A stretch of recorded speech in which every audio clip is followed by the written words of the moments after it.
Good morning, students.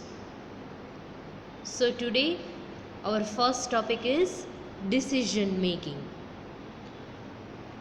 Decision making is not a new word for us because since we have started our first chapter, we are continuously discussing about the decisions or the importance of decision making in our business. So, we have also seen a chart of the decision making process, right? કે જેમાં step by step આપણે કેવી રીતે કોઈ પણ ફોર્મમાં decision લેવાય એનો એક ચાર્ટ પણ જોયો હતો. So decision making is one of the most important function of an entrepreneur. કે કોઈ પણ એન્ટરપ્રિન્યોર છે ને એને સૌથી ઇમ્પોર્ટન્ટ ફંક્શન જો કોઈ વર્ક હોય તો એ છે decision making. Now decision making is a process which takes place even before an enterprise is established. કોઈ પણ એન્ટરપ્રાઇઝ છે ને એસ્ટાબ્લિશ થાય ને એના પહેલાંથી જ ડિસિઝન મેકિંગ પ્રોસેસ છે ને એ સ્ટાર્ટ થઈ જાય છે. How? Because the first decision which you have to make is કેવો બિઝનેસ સ્ટાર્ટ કરવો, which business we are going to start, કે આપણે શેનાથી શરૂઆત કરશું.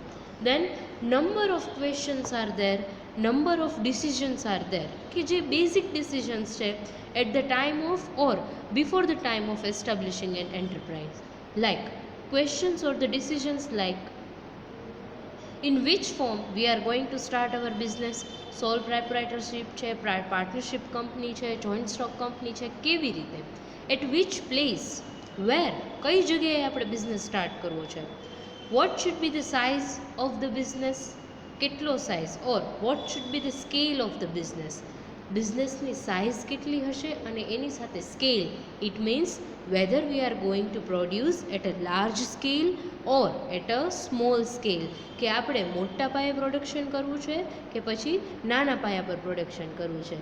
દેન how much capital investment is required, કેટલી કેપિટલ ઇન્વેસ્ટ કરવી પડશે, how and from which sources required finance is to be mobilized. It means કે ફિનાન્સ છે, સૌથી પહેલાં તો how much finance or fund is required to start a business. આપણે જે બિઝનેસ સ્ટાર્ટ કરવો છે એની માટે કેટલી ફિનાન્સની રિક્વાયરમેન્ટ છે, એન્ડ દેન ક્યાંથી મળશે, what are the resources available to us, કે આપણે કઈ કઈ જગ્યાએથી ઓછા રેટ ઓફ ઇન્ટરેસ્ટ પર ફિનાન્સ છે એ લઈ શકીએ છીએ.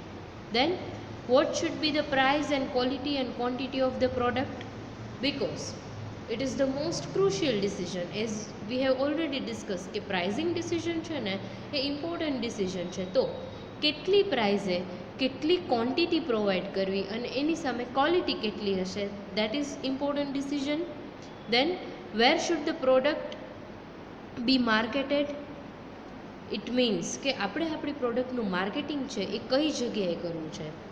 એન્ડ આ તો આપણે પહેલાંની વાત કરી before the establishment of the enterprise, but now if we talk about the after the establishment of the enterprise, decision making process is continuously is there, because it is important કે decision making છે it is not a one time process, it is a continuous process, because after taking certain decision you have to continuously review that decision, that the decision which is taken by the firm is valid or not, એના outcome છે એ positive છે કે નહીં, and that is why we can say that decision making is the most important function of the entrepreneurs, and it does take place in the enterprise before the enterprise is established as well as after it is established.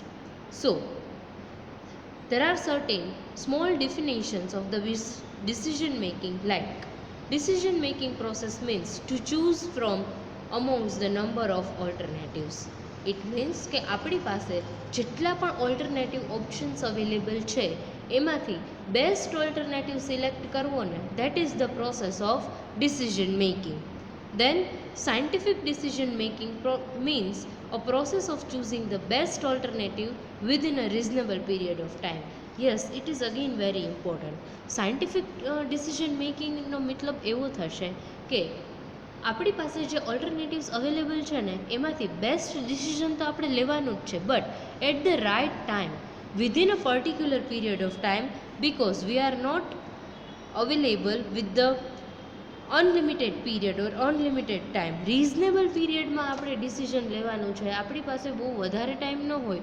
Quick decision making is really very important according to the situation. અત્યારે જેવી situation છે એની સામે જો આપણે કોઈ decision લેવાનું થાય તો quick decision making but right decision making, કે ડિસિઝન તો લેવાનું પણ સાચું decision, so that the problem can be solved. So it was about the some introduction of the decision making. Now there are certain points or decision making process covers 4 areas of work, કે generally decision making process છે ને એ આ 4 એરિયાઝમાં work કરે છે. So the first is the location decision. Location એટલે આપણી site છે, business છે, એ ક્યાં લોકેટેડ હશે. It is related with the location of the plants, self layouts etcetera, કે આપણો જે પ્લાન્ટ છે, આપણી જે ફર્મ છે, ફેક્ટરી છે, એ કઈ જગ્યાએ લોકેટ કરવો અને સેલ્સ આઉટલેટ્સ છે એ કઈ જગ્યાએ કરવું અને કેવી રીતે કરવું, એટલે it is related with the location. The second is the operating decisions. Operating decisions is related with the providing quantity relation, price quantity relationship. Yes, operating decisions છે ને એ પ્રાઇસ અને ક્વોન્ટિટી રિલેશન સાથે રિલેટેડ છે. Then advertising and marketing strategies etcetera. Yes, કેટલી પ્રાઇઝે કેટલી quantity આપવી. જો પ્રાઇઝ ઓછી હોય અને વધારે ક્વોન્ટિટી આપણે પ્રોવાઈડ કરતા હોય તો કોસ્ટ ઓફ પ્રોડક્શન છે એ ઇન્ક્રીઝ થઈ જાય એન્ડ અલ્ટિમેટલી લોસ થાય પ્રોફિટને બદલે. સો એવું ન થાય એની માટે પ્રાઇઝ અને ક્વોન્ટિટી રિલેશનશિપ.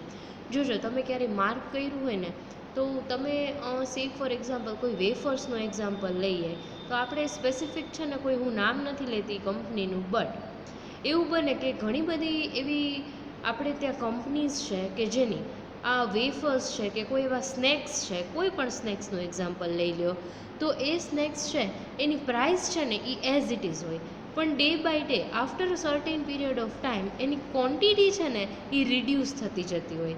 એટલે આપણને શું થાય કે આ પ્રોડક્ટ છે ને વર્ષોથી આ જ પ્રાઇઝમાં આ કંપની છે એ આપણને આ સ્નેક્સ છે એ સેલ કરે છે, but that is not the reality. They are day by day reducing the quantity of the product, કે પ્રાઇસ એટલી ને એટલી છે પણ ક્વોન્ટિટી રિડ્યુસ કરતા જાય છે. બટ એનું રીઝન છે કે cost of production is also increasing day by day.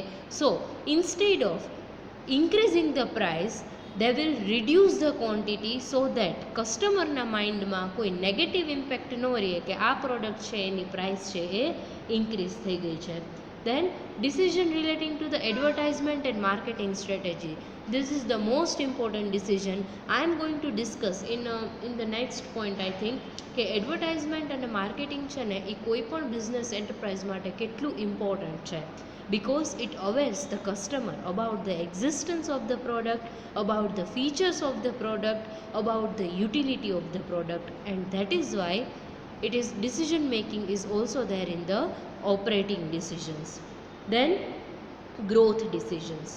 Now what do we mean by the growth decisions? Growth decisions means expansion and diversification of the firm, કે આપણી જે existing firm છે ને એને કેવી રીતે વધારવી, એક્સપાન્ડ કરવી, કે વધારે ને વધારે બિઝનેસ કરવો, પ્રોડક્શન ઇન્ક્રીઝ કરવું, ડાયવર્સિફાય કરવી, કે નવી નવી પ્રોડક્ટ્સ છે એ આપણી કંપની છે એ ઇન્ટ્રોડ્યુસ કરે. અત્યારે તમે જુઓ કોઈ પણ એક્ઝામ્પલ લઈ લો, બાલાજી છે, ગોપાલ છે, આ વડાલિયા છે, અવધ છે, આવી બધી કંપનીઝ છે ને એ ડે બાય ડે કોઈ ને કોઈ નવી ને નવી પ્રોડક્ટ્સ છે ને એ ઇન્ટ્રોડ્યુસ કર્યા જ કરે છે, રાઈટ? સ્નેક્સમાં ને કોઈ પણ રીતે. એટલે ઇટ મે બી પોસિબલ કે within a single product line કે એક જ સરખી પ્રોડક્ટ્સ છે કે સ્નેક્સમાં જ ઇન્ટ્રોડ્યુસ કરે, પણ હા બીજી ઘણી બધી રીતે. આ તો એક વાત કરી, પણ તમે ઇલેક્ટ્રિક કંપનીઝની વાત કરી લ્યો, રાઈટ? આ સોની છે, સેમસંગ છે, તો એમના સેલફોન બી આવે છે, ટેલિવિઝન બી આવે છે, હવે એર કન્ડિશનર બી આવી ગયા છે, માઇક્રોવેવ. એટલે આ લોકો છે ને ડાયવર્સિફાય કરે છે. Day by day they are trying to expanding and diversifying their business so that growth of the enterprise becomes possible. So it was, yes, but growth decisions also includes mergers, takeovers, consolidations with the other firms, etc. હવે merger એટલે કે જ્યારે કોઈ બે company છે ને એ joint થઈ જાય, ભેગી થઈ જાય તો એને મર્જર કહેવાય. અમાલ્ગમેશન છે, કોન્સોલિડેશન છે, કોઈ બીજી કંપનીને પરચેસ કરી અને એને ટેક ઓવર કરી લે. એટલે આમ તો આ બધું સેમ જ છે કે એક કંપની બીજી કંપની સાથે જોઈન્ટ થઈ જાય, બટ ડિફરન્સ ઇઝ દેટ કે એની કન્ડિશન્સ છે એ કાંઈ ને કાંઈ ડિફરન્ટ હોય છે. સો for the growth of the business there are certain decisions related to it.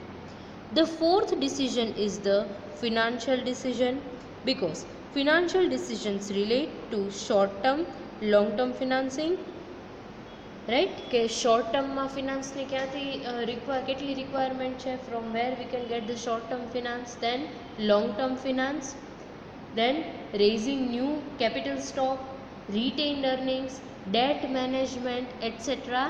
are included in these decisions. કે આપણું જે ડેટ છે એટલે આમ તો એને આપણે આઈ થિંક ખાદ કહીએ કે આપણી કંપનીમાં જો કોઈ ડેફિસિટ હોય કે આપણે કોઈ પાસેથી બોરો કર્યા હોય, ડેટ હોય, દેવું હોય આપણી ઉપર, તો ખાદ મીન્સ તો ડેફિસિટ થાય, પણ આપણી ઉપર જો ડેટ એટલે કે દેવું હોય તો એને કેવી રીતે પેમેન્ટ કરવું, કેવી રીતે એનું મેનેજમેન્ટ કરવું, ટાઈમલી પેમેન્ટ છે, એટલે આવા બધા ડિસિઝન્સ છે ને એ ફિનાન્શિયલ ડિસિઝન્સ હોય. Because whenever we are taking loan from some other person or some institute, at that time we have to repay the loan within a specific period of time. So at the end we can say that decision making process includes or relates with the taking various decisions related to the production department, marketing department, sales department, personnel department, finance department, management, overall management of the firm. So all the decisions are always important for the firm, and that is why decision making process is continuous process, because review of the decision once it is taken by the decision taker is really important or unevitable for the firm. કે decision વિના તો કોઈ પણ firm છે એ start જ ન થઈ શકે, because number of decisions are taken before the enterprise is established, even after the enterprise is established. એટલે બિઝનેસ છે એ સ્ટાર્ટ થાય એ પહેલાં પણ તમારે ઘણા બધા ડિસિઝન્સ લેવાના હોય છે, અને બિઝનેસ છે એકવાર સ્ટાર્ટ થઈ જાય પછી પણ number of decisions you have to take on a continuous basis. So let us start with the next topic, that is types of business decision. Okay, હવે કઈ કઈ ટાઈપના ડિસિઝન લેવાના હોય છે એને આપણે ડિટેલમાં સ્ટડી કરીએ. The first decision is price output decision. Yes, as I have told you, price is the most important and crucial decision of the business, because the success and failure of the business is totally depends on the price of the product. At the time of deciding the price of its product, the company has to also decide about the quantity to be produced.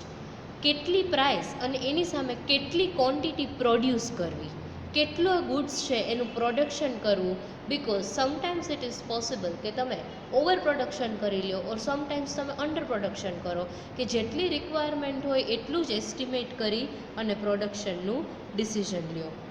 The price will decide the profit amount or the margin of profit to the firm. The quantity of the product which the firm will be able to sell is also depends on the price. કે firm છે એ કેટલી quantity છે એ cell કરી શકે છે એ પણ price ઉપર depend કરશે, કારણ કે જો વધારે પડતી પ્રાઇસ ડિસાઇડ કરી હશે તો સેલ્સ છે એ રિડ્યુસ થઈ જશે, એન્ડ બહુ ઓછી પ્રાઇસ હશે તો સેલ્સ તો ઇન્ક્રીઝ થશે, but at the same time profit margin will reduce, and that is why price quantity relationship. Then cost per unit and output sold will be determine its profit. કે હું એક unit produce કરું છું, એક commodity, unit એટલે એક product છે એ produce કરું છું તો એની કોસ્ટ કેટલી થાય છે, and at the same time કોસ્ટની સાથે સાથે છે એનો પ્રોફિટ કેટલો થાય છે. So a firm has to estimate the demand for its product, and it also has to estimate the cost output relationship, because as per the estimation એટલે ધારણા, as per the estimation of the demand we will decide the production, and ultimately it will decide the cost of the production, કે demand ઉપરથી આપણે એવું decide કરશું કે આટલું production કરવું છે, અને પછી આપણે શું જોશું કે આટલું પ્રોડક્શન છે તો એની કોસ્ટ ઓફ પ્રોડક્શન છે એ કેટલી થાય છે. ઇટ મીન્સ કેટલી કોસ્ટે કેટલું આઉટપુટ છે એ પ્રોડ્યુસ થાય છે. સો it is really very important to decide a proper price for the product, because the success of the firm is largely depends on the price of the product. But at the same time, market structure is also important at the time of deciding the price of the product.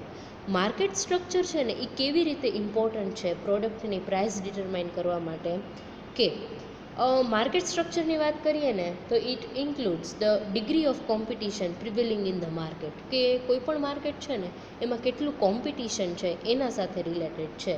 હવે કોમ્પિટિશનની વાત કરીએ તો સે for example perfect competition છે, તો under the perfect competition firm is the price taker. It does not have any control over the price of the product, because products are similar, identical or homogeneous, કે બધી product એક સરખી જ છે, એટલે માર્કેટમાં જે પ્રાઇસ હશે ને એ જ પ્રાઇસ ફર્મે એક્સેપ્ટ કરી લેવાની રહેશે. પોતાની પ્રાઇસ છે એ ડિસાઇડ નહીં કરી શકે પરફેક્ટ કોમ્પિટિશનમાં. But if we talk about the મોનોપોલીની વાત કરીએ ને તો firm is the price maker under the monopoly or monopolistic competition, because the firm has control over the prices, because there are no competitors in the market. કે જ્યારે માર્કેટમાં કોઈ competitors જ નથી તો હરીફાઈ, રાઈટ, એટલે કોઈ કોમ્પિટિશન, હરીફો જ કોઈ સિમિલર પ્રોડક્ટ મેન્યુફેક્ચર કરતા હોય એવી કોઈ કંપની હોય જ નહીં, અને હોય તો બહુ ઓછી હોય, તો એવા ટાઈમે ફર્મ છે એ પોતાની પ્રાઇસ છે એ ડિટરમાઇન કરી શકે છે. So the first decision is related to the price output decision. The second is the decision related to choice of production technique. હવે the second decision is how we are going to produce, with the help of which technology, આપણે કઈ ટેકનિકથી આપણું production કરશું. So there are two techniques available with the firm. The first is the labor intensive technique and the second is the capital intensive technique. Now labour intensive technique એટલે જ્યારે labour છે ને એનું main importance હોય, કે વધારે ને વધારે કોઈ પણ વસ્તુનું પ્રોડક્શન કરતા હોય ને તેમાં લેબર્સની રિક્વાયરમેન્ટ વધારે હોય અને મશીન્સની રિક્વાયરમેન્ટ છે એ ઓછી હોય. So it is known as the labour intensive technique. But if we talk about the capital intensive technique, at that time machines are more than the labors, કે વધારે ને વધારે છે ને પ્રોડક્શન છે એ મશીન્સ થ્રુ ઓટોમેટિક જ થતું હોય, એટલે લેબરની રિક્વાયરમેન્ટ ઓછી હોય. Now let me explain this with the help of an example. First, labour intensive technique. If you know about the Rajasthan, કે રાજસ્થાનમાં છે ને બધું હેન્ડીક્રાફ્ટ, હેન્ડવર્કનું બધું બનતું હોય છે, કે ઓલા કાર્પેટ્સ છે, આપણે જેને ગાલીચા કહીએ, કે ઓલી રજાઈ છે, એવું બધું રાજસ્થાનમાં એ લોકો છે ને હાથ વણાટથી એવું બધું ખૂબ બનાવતા હોય છે. તો એમાં છે ને મશીન્સની રિક્વાયરમેન્ટ ન હોય, એ લોકો એક કાર્પેટ જ્યારે ગૂંથતા હોય ને તો ખાલી 2 પોલની જ રિક્વાયરમેન્ટ હોય, 2 સાઈડ એક પોલ હોય અને વચ્ચે એમાં છે ને થ્રેડ્સ હોય, એટલે એ લોકો નીચે બેઠા બેઠા આખો જે કાર્પેટ છે ને એને બનાવી લે. એટલે આ છે ને લેબર ઇન્ટેન્સિવ ટેકનિક કહેવાય, કે આપણે માટીના વાસણ છે આવી બધું, એક આમ તો આને આર્ટ જ કહેવાય. એટલે આવી બધી વસ્તુમાં છે ને મશીન્સની રિક્વાયરમેન્ટ ન હોય, બધું છે ને લેબર્સ છે એ પોતાની જાતે જ બધું કરતા હોય. હેન્ડવર્ક છે તો આ labour intensive technique through production કર્યું કહેવાય. બટ કેપિટલ ઇન્ટેન્સિવ ટેકનિક એટલે આપણે અમૂલનું એક્ઝામ્પલ લઈએ, કે જ્યાં મોસ્ટલી પ્રોડક્શન છે એ આમ તો 100% machines through, automatic machines through જ થાય છે. There are only few labours in the plant કે જેને સુપરવિઝન માટે જ રાખ્યા હોય, રાઈટ, કે એ પ્રોપરલી જોવે છે કે મશીન્સ વર્ક કરે છે કે નહીં અને પ્રોડક્શન પ્રોસેસ પ્રોપરલી થાય છે કે નહીં. તો આને કેપિટલ ઇન્ટેન્સિવ ટેકનિક કહેવાય. નાઉ the third point is the demand decision. What is demand decision? In this decisions related to estimating the current demand for the product, for taking decisions regarding output, cost and profits, as well as estimating the future demand, which is known as the demand forecasting. Demand ડિસિઝનમાં આપણે 2 ટાઈપના decision લેશું. એક તો current ડિમાન્ડને estimate કરવી એટલે ધારણા કરવી કે અત્યારે આ પ્રોડક્ટની ડિમાન્ડ કેટલી હશે, and the second thing is estimating the future demand, that is demand forecasting, that what will be the demand for our product in future after a certain period of time. So it is again really important decision because demand ને consider કરીને જ છે production છે એ થતું હોય, and it also involves the decision related to the forward planning for expansion and new ventures, for diversification and for introducing the more sophisticated plans કે કેવી રીતે ફોર્મનું એક્સપાન્શન કરવું કે ફ્યુચરમાં આની ડિમાન્ડ ઇન્ક્રીઝ થવાની હોય તો it is the right decision કે આપણે અત્યારથી જ આપણી ફોર્મ છે એને ધીમે ધીમે એક્સપાન્ડ કરવાનું સ્ટાર્ટ કરી દઈએ. દેન સોફિસ્ટિકેટેડ પ્લાન્ટ, લેટેસ્ટ ટેકનોલોજીને ઇન્ક્લુડ કરી અને આપણો પ્લાન છે એને અપડેટ કરીએ, લેટેસ્ટ ટેકનોલોજી છે એને ઇમ્પ્લિમેન્ટ કરીએ. So it is really important to estimate the demand or correctly estimate the demand because the firm has not only to study the consumer's behavior and their preference but also the trends in macroeconomy regarding the growth of national income, price situation, changes in the level of employment, balance of payment. આ બધા decision આપણે એમ કહીએ કે ડિમાન્ડને estimate કરવાની છે પણ એટલું જ નહીં પણ એની સાથે સાથે બીજા ઘણા બધા ડિસિઝન્સ લેવાના છે related to the macro economy. આપણે એમ કહીએ કે કન્ઝ્યુમરનું બિહેવિયર શું છે, એના પ્રેફરન્સીસ શું છે, માર્કેટ ટ્રેન્ડ શું છે, પણ એની સાથે આ જે મેક્રો ઇકોનોમિક ટૂલ્સ છે એને પણ આપણે કન્સિડર કરવા પડે. The fourth decision is decision related to the advertisement. Yes. First of all, advertisement શું છે? It is a medium through which we are making aware our customer about our product. કે આપણે આપણા કસ્ટમરને કેવી રીતે પ્રોડક્ટ થ્રુ અવેર કરી શકીએ એના ફીચર્સ માટે, that is an advertisement. So it is the most important decision because in the today's era competition is there. તો આ કોમ્પિટિશનમાં if you want to survive at that time you have to give advertise or you have to advertise your product. There are certain ways through which we can advertise our product like newspaper, radio, television, cable TV, etc. So advertisement is really important because whenever you are going for a shopping in a shopping mall, તમે જ્યારે shopping મોલમાં કોઈ પણ વસ્તુ purchase કરવા જાઓ ને કે કોઈ પણ રિટેલ સ્ટોરમાં જાઓ છો તો એક વસ્તુ માર્ક કરશો કે તમે જસ્ટ એક શેમ્પૂની બોટલ લેવા ગયા છો. હવે એ શેમ્પૂની બોટલ બે જુદી જુદી કંપની અવેલેબલ છે. હવે આ શેમ્પૂ કે ક્રીમ કે કોઈ પણ વસ્તુ પરચેસ કરવા ગયા હો તો તમે જોજો કે તમારી પાસે બે ઓપ્શન છે. એક પ્રોડક્ટ એવી છે કે જેની એડવર્ટાઇઝમેન્ટ તમે ટીવીમાં જોઈ છે અને બીજી પ્રોડક્ટ એવી છે કે જેની એડવર્ટાઇઝમેન્ટ તમે ટીવીમાં નથી જોઈ. સો at that time you will purchase that product which you have seen in the advertisement on television. કે જે તમારાથી ફેમિલિયર છે ને તમે એ જ પ્રોડક્ટ પરચેસ કરશો કે નહીં આની મેં એડવર્ટિઝમેન્ટ જોઈતી, આ પ્રોડક્ટ સારી આવે છે. સો it is the advertisement decision. So when if we talk about the market competition like monopolistic competition and oligopoly where there are many firms or few firms which are selling the similar product or whose features are different, કે ઓલિગોપોલી કે મોનોપોલિસ્ટિક competition હોય ને તો એમાં શું થશે કે products છે ને આમ તો એનો યુઝ સેમ હશે પણ એના ફીચર્સ છે ને એ ડિફરન્ટ હશે.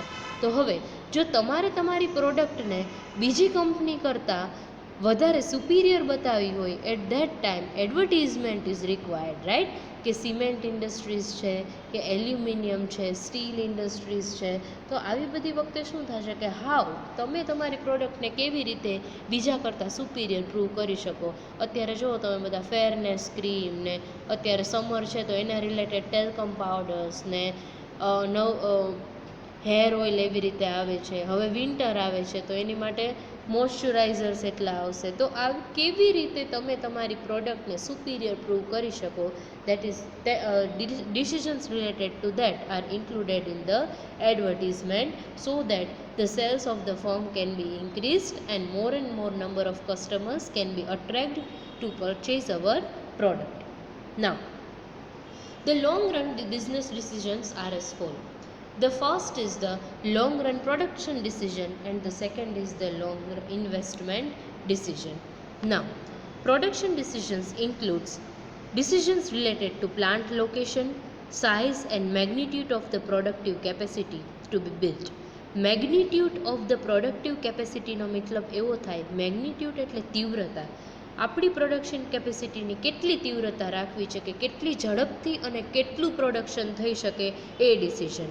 બીજું, સાઇઝ, કેટલું પ્રોડક્શન કરવું છે, લાર્જ સ્કેલ ઉપર કે સ્મોલ સ્કેલ ઉપર. દેન પ્લાન્ટ લોકેશન, આપણે કઈ જગ્યાએ આપણો પ્લાન્ટ છે એ એસ્ટાબ્લિશ કરવો છે.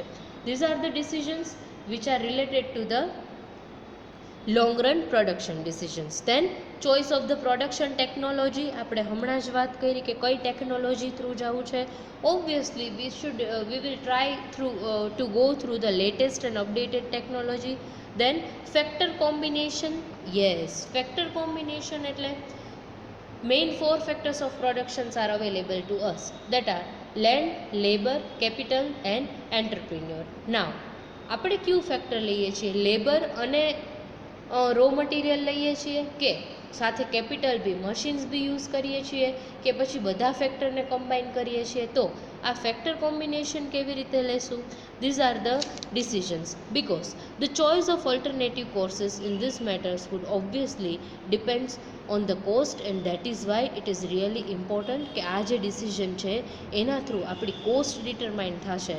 એટલે કોસ્ટ જો વધારે પડતી ઇન્ક્રીઝ થાય તો કંપની માટે છે એ બેનિફિટ છે, એટલો એડવાન્ટેજીસ છે એ રિડ્યુસ થઈ જાય. And that is why the firm will always try to reduce the cost of the production and by that it will try to increase the profit, because the resources which are available to us are always scarce. એટલે અછત જ છે, resources છે ને એ limited છે. તો આ limited resources છે ને એને કેવી રીતે વધારે ને વધારે મેક્સિમમ ઓપ્ટિમમ યુટિલાઇઝેશન કરી અને મેક્સિમમ પ્રોડક્શન પ્રોડ્યુસ કરવું, આઉટપુટ પ્રોડ્યુસ કરવું, and to increase the efficiency of the firm. By that we can increase our profit margin. So, the second is the investment decision. Yes, investment decisions, it is related to how much investment or capital expenditure is to be undertaken in a given period of time. કે કોઈ particular time ડ્યુરેશનની વાત કરીએ ને તો એમાં કેટલું investment કરવું અથવા તો કેટલું કેપિટલ એક્સપેન્ડિચર કરવો, કેટલા મશીનરી પરચેસ કરવા. બિકોઝ આ મશીન્સ છે ને એની એક લાઈફ હોય, એના ઉપરથી એની marginal efficiency of the capital determine થાય અને એની ડિસ્કાઉન્ટેડ લાઈફ ડિટરમાઇન થાય. કે અત્યારે હું કોઈ મશીન લઉં છું 5 lakhs રૂપીઝનું અને એ મશીનની લાઈફ છે ને એ 10 yearsની છે. તો 10 years સુધીમાં એ મને કેટલી ઇન્કમ આપશે ને એની એક annuities every year at the end of the year મને આમાંથી આટલી ઇન્કમ જનરેટ થઈ. તો આ એક એન્યુઇટીઝની જે સિરીઝ છે ને એને આપણે return of from the capital કહી શકીએ. કે આ કેપિટલમાંથી આપણને આટલું, marginal efficiency of the capital કહેવાય કે આ કેપિટલમાંથી આપણને આટલું રિટર્ન મળ્યું.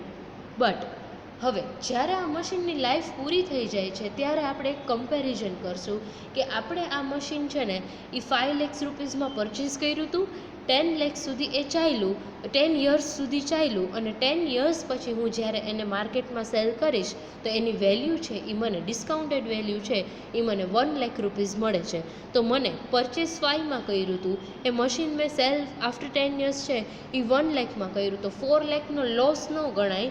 પણ આપણે એવું કહી શકશું કે આ જે 10 years મેં એનો યુઝ કર્યો તો એમાંથી મને ઘણો બધો બેનિફિટ થયો હશે. That is the marginal efficiency of the capital. એટલે જ્યારે આપણે કેપિટલ ઇન્વેસ્ટમેન્ટ કરીએ ને ત્યારે આપણે એની માર્જિનલ એફિશિયન્સી કન્સિડર કરશું. Then we will consider the discounted value of that capital and along with that we will also try to determine or to find out that the project in which we are spending such some amount or કે જેની પાછળ આપણે capital expenditure કરીએ છીએ એ proper છે કે નહીં. Because this are the investment related decisions and these decisions are pertaining to the comparatively long period of time, and these decisions are really very important decisions. So this theory involves evaluating the cost of an investment project and returns following from it in future. એટલે અત્યારે મારે કોઈ પણ પ્રોજેક્ટમાં investment કરવું છે તો એની cost કેટલી થાય છે અને ફ્યુચરમાં એમાંથી મને કેટલું રિટર્ન મળશે. So it was all about the investment decisions. Now the next point is some important distinctions related to business decisions. હવે બિઝનેસ ડિસિઝન્સની સાથે છે ને રિલેટ થાય ને એવા કંઈક ડિફરન્ટ પોઈન્ટ્સ આપ્યા છે, ડિસ્ટિંક્ટ પોઈન્ટ્સ છે. તો એ ક્યાં છે? The first is the decision versus action. Now there is a difference between decision and action because decision is a mental process and action is a execution of the decision. Decision છે ને આપણે માઇન્ડથી લેતા હોય છે કે મારે આવું કરવું છે, પણ આપણે જ્યારે એને ઇમ્પ્લિમેન્ટ કરીએ એટલે એક્શનમાં, એટલે એક્શન છે ને એ ઇમ્પ્લિમેન્ટેશન ઓફ ધ ડિસિઝન છે. એટલે ડિસિઝન છે એ મેન્ટલ પ્રોસેસ છે, but action is the execution of the decision. Decision is followed by action but not always. હવે એકવાર ડિસિઝન લઈ લીધું તો પછીનું સ્ટેપ કયું હોય તો એ ડિસિઝનનું એક્શન લેવું, ઇમ્પ્લિમેન્ટ કરવું, એ ડિસિઝનને પ્રેક્ટિકલ ફોર્મમાં ઇમ્પ્લિમેન્ટ કરવું. પણ એવું જરૂરી નથી કે જેટલા પણ ડિસિઝન લેવાયેલા હોય ને એને તમે ઇમ્પ્લિમેન્ટ કરો જ. યુ ઓલવેઝ ડિસાઇડ્સ કે આ વખતે એક્ઝામ ચાલુ થઈ છે, સેમેસ્ટર ચાલુ થયું છે, તો હવે આપણે ડેઇલીનું વર્ક છે એ કરી જ લેવું છે કે એક્ઝામ ઉપર આપણને બહુ લોડ ન લાગે. પણ આ ડિસિઝન છે એ ક્યારેય ફોલો કર્યું છે? ક્યારેય એક્શનમાં ઇમ્પ્લિમેન્ટ થયું છે? Obviously not, right? અત્યારે બધાને હસવું આવતું હશે, બટ ધીસ ઇઝ ટ્રુ કે ડિસિઝન તો આપણે ઘણા લઈએ છીએ પણ એને આપણે ફોલો નથી કરતા. And that is why it is said that કે decision is not always followed by an action. Decision is not a guarantee of action. All the decisions may be followed by delayed actions. Oh, sorry. Sometimes it is possible કે decisions છે ને એ અત્યારે મેં કોઈ decision લીધું છે, હું એને ઇમ્પ્લિમેન્ટ તો કરીશ બટ આફ્ટર સમ ટાઈમ, તો એને ડિલેડ ડિસિઝન કહેવાય કે એને આપણે ફ્યુચરમાં થોડા ટાઈમ પછી છે એને આપણે ઇમ્પ્લિમેન્ટ કરશું. So generally it is said that કે પ્રાઇવેટ સેક્ટર છે ને એમાં ડિસિઝન્સ છે ને એ કમ્પેરેટિવલી વધારે સ્પીડથી ઇમ્પ્લિમેન્ટ થાય દેન પબ્લિક સેક્ટર. કે પબ્લિક સેક્ટરમાં કોઈ ડિસિઝન લેવાનું હોય ને તો એને ઇમ્પ્લિમેન્ટ થતાં કમ્પેરેટિવલી વધારે ટાઈમ લાગે, બટ પ્રાઇવેટ સેક્ટર છે ને એમાં ડિસિઝન છે એ વધારે સ્પીડથી ઇમ્પ્લિમેન્ટ થતા હોય છે. So this is the about the decision versus action. That is decisions છે એ મેન્ટલ પ્રોસેસ છે અને એક્શન છે એ એનું એક્ઝિક્યુશન છે.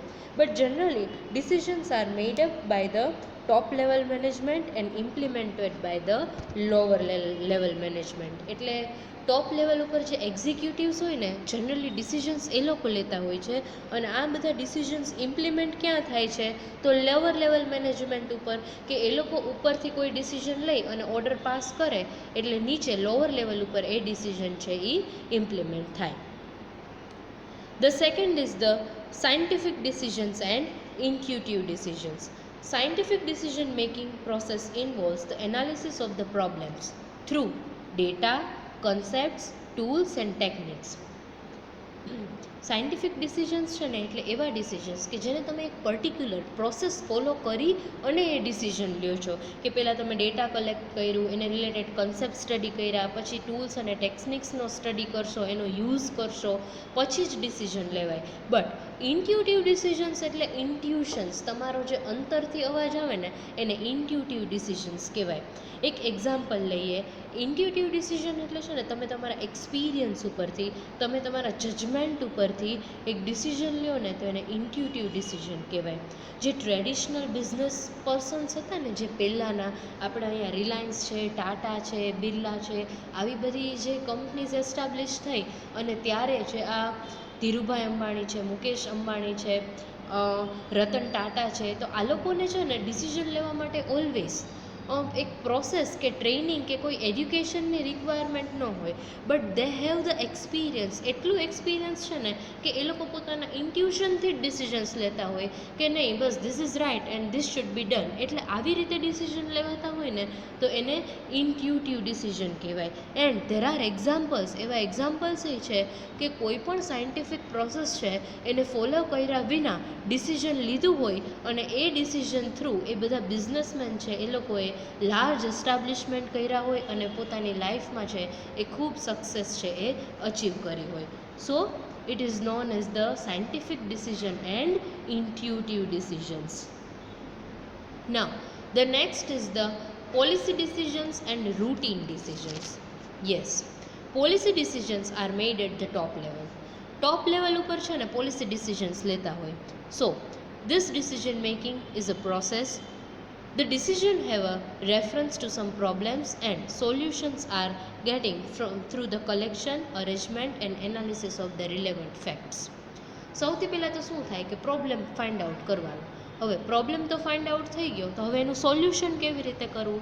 તો એ સોલ્યુશન લાવવા માટે થઈને ઘણું બધું ડેટા કલેક્શન થશે, અરેન્જમેન્ટ થશે ડેટાનું, અને પછી એનું એનાલિસિસ થશે the related to the facts to the problems. Then decision છે એને આપણે ઇમ્પ્લિમેન્ટ કરશું. હવે જો એ સોલ્યુશન વર્ક કરે તો decision is right, but if the solution do not work at that time, decision is wrong and we have to make another decision. આ જે ડિસિઝન છે એને કેન્સલ કરી અને કોઈ બીજું ડિસિઝન આપણે લેવું પડે. સો ડિસિઝન મેકિંગ ઇન્વોલ્વ્સ રિસ્ક. ડિસિઝનમાં છે ને ઓલવેઝ કાંઈક તો રિસ્ક હોય જ, બિકોઝ કે આપણે કોઈ પણ વસ્તુ માટે છે ને ઓલવેઝ સર્ટેન 100% શ્યોરિટીથી આપણે ન કહી શકીએ કે આ ડિસિઝન છે એ આવી રીતે વર્ક કરશે જ. ઓન ધ અધર હેન્ડ, આ તો આપણે પોલિસી ડિસિઝન્સની વાત કરી કે જે ડિસિઝન્સ છે એ ટોપ લેવલ પર લેવાય છે. But now if we talk about the routine decisions, તો routine decisions are the repetitive decisions and are also risk free and based on the existing rules, procedures and guidelines. એટલે routine decisions છે ને એ risk free decisions હોય છે અને એ ઓર્ગેનાઇઝેશનના rules ઉપર, એની procedures ઉપર અને ગાઈડલાઇન્સ ઉપર ડિપેન્ડ કરતા હોય છે, એટલે એમાં રિસ્ક હોતું નથી. And routine decisions do not involve any analysis of problem, it just administrative or bureaucratic decisions, કે એની માટે આપણે કોઈ ડિટેલ સાયન્ટિફિક સ્ટડીની કે ડેટા કલેક્શનની કે એનાલિસિસની રિક્વાયરમેન્ટ નથી હોતી, because this decisions are the risk free decisions. Now, the next is general decisions and functional decisions. General decisions are the decisions pertaining to the policy and plans of the business enterprise, while functional decisions relate to the specific functions or department such as production department, finance department, marketing department and personnel department. General decisions છે ને એ કોઈ પણ બિઝનેસની policy અને plans સાથે related હોય છે, પણ functional decisions છે ને એ ડિફરન્ટ, કોઈ પણ બિઝનેસ હોય ને તેમાં ડિફરન્ટ ડિપાર્ટમેન્ટ એસ્ટાબ્લિશ થયા હોય, એટલે ડિપાર્ટમેન્ટ વાઇઝ જ્યારે ડિસિઝન લેવાતા હોય ને તો એને આપણે ફંક્શનલ ડિસિઝન્સ તરીકે કન્સિડર કરીએ કે પ્રોડક્શનને રિલેટેડ ડિસિઝન્સ ડિફરન્ટ છે, ફિનાન્સને રિલેટેડ કાંઈક ડિસિઝન્સ છે, માર્કેટિંગ છે, પર્સનલ ડિપાર્ટમેન્ટ છે, તો આવી રીતે આ ડિસિઝન્સ છે એ ફંક્શનલ ડિસિઝન્સ છે. General decisions are taken on the basis of the overall integrated approach. For example કે કોઈ પણ આપણે એક ડિસિઝન લેવું છે ફર્મમાં, તો એની માટે આપણે લીગલ છે, ઇકોનોમિક છે, પોલિટિકલ છે, સોશિયલ છે, આ બધા જે ફેક્ટર્સ છે ને એને આપણે ડિટેલમાં સ્ટડી કરશું અને પછી જ છે એ ડિસિઝન લેશું. So general decisions, all the general decisions છે એનું ફંક્શનલ ઇમ્પ્લિકેશન્સ હોય છે, એનું ફંક્શનલ ઇમ્પ્લિમેન્ટેશન હોય છે. એટલે policy related decisions are the general decisions, while department related કે ડિફરન્ટ ફંક્શન જે કંપની પરફોર્મ કરે છે એને રિલેટેડ ડિસિઝન્સ છે એ ફંક્શનલ ડિસિઝન્સ છે. The next topic is risk free decisions and risky decisions. Yes, હવે રિસ્ક ફ્રી ડિસિઝન્સ ક્યાં છે? તો ઘણીવાર એવું બનતું હોય છે કે અમુક ડિસિઝન્સ એવા હોય ને કે જે પ્રિડિક્ટેબલ હોય, રાઈટ, કે જેને તમે પહેલેથી ધારી શકો છો. રિપીટેટિવ ડિસિઝન છે કે પાસ્ટમાં તમે એવું ડિસિઝન લઈ જ લીધું છે, તો એવા જે પ્રિડિક્ટેબલ હોય, રિપીટેટિવ હોય, and the decisions which when there are no any kind of risk, these decisions are the risk free decisions, because we are living in an uncertain environment. આપણે એક એવા એક્સટર્નલ એન્વાયરમેન્ટમાં રહીએ છીએ કે જ્યાં છે ને એવરી ડે કાંઈ ને કાંઈ ચેન્જીસ થતા હોય છે. તો આ જે ચેન્જીસ છે એને કેવી રીતે આપણે ઇમ્પ્લિમેન્ટ કેવી રીતે આ ચેન્જીસને કન્સિડર કરી અને ડિફરન્ટ ડિસિઝન લેવા, that is why it is known as the risk free decisions. કે આ એવા ડિસિઝન્સ છે કે જેને તમે પહેલેથી જ અઝ્યુમ કર્યા છે, પ્રિડિક્ટ કર્યા છે, ધારી લીધું છે. પણ risky decisions means unpredictable decisions, કે એવી સિચ્યુએશન હોય કે જેને તમે પહેલેથી ધાર્યું ન હોય અને અચાનક એવી સિચ્યુએશન આવી જાય તો એને તમે રિસ્કી ડિસિઝન્સ કહી શકો. સે ફોર એક્ઝામ્પલ કોઈ નેચરલ કેલામિટીઝ છે કે ફ્લડ છે કે અર્થક્વેક છે, તો આવું કાંઈ થાય તો આ બધા ડિસિઝન્સ છે એ રિસ્ક અનપ્રિડિક્ટેબલ ડિસિઝન્સ છે. એટલે આવા ડિસિઝન રિસ્કી જ હોય કે તમને ખબર નહોતી કે આવું થવાનું છે એન્ડ ઓલ ઓફ સડન જો એવી સિચ્યુએશન આવી જાય તો ત્યારે જ તમે જે રિસ્ક લ્યો છો, ડિસિઝન લ્યો છો, એમાં રિસ્ક તો ઇન્વોલ્વ હોય જ. એટલે આવા ડિસિઝન્સને આપણે રિસ્કી ડિસિઝન્સ કહીશું. સો 2 types of decisions are there. The first is the risky and second is the risk free decisions. એવા ડિસિઝન્સ કે જે પ્રિડિક્ટેબલ હોય, જેને તમે પહેલેથી ધારી શકો છો, તો એને આપણે રિસ્ક ફ્રી કહી શકીએ. પણ જો કોઈ ડિસિઝન છે કે જેને તમે પહેલેથી પ્રિડિક્ટ જ નથી કરી શકતા, તો એવા ડિસિઝન છે એ રિસ્કી ડિસિઝન્સ છે. કે હવે આપણને ખબર જ છે કે વિન્ટર આવે છે તો ઠંડી પડવાની જ છે, તો ઠંડીમાં છે એને રિલેટેડ પ્રોડક્ટ્સ છે એ આપણે સેલ કરી શકીએ. But because of any reason એમાં સિચ્યુએશનમાં કંઈક ચેન્જ આવી જાય અને સાવ ઠંડી પડે જ નહીં તો કાંઈક સિચ્યુએશન ડિફરન્ટ હોય. એટલે ઘણા ડિસિઝન્સ એવા હોય કે જેને તમે પ્રિડિક્ટેબલ હોય, but some decisions are that which you can not predict, કે જેનો આઈડિયા તમને એડવાન્સમાં ન હોય. So I hope you are clear with both the topics. Here we are done with the first chapter of the first unit. In the next chapter I will start the second chapter of the first unit. Thank you very much.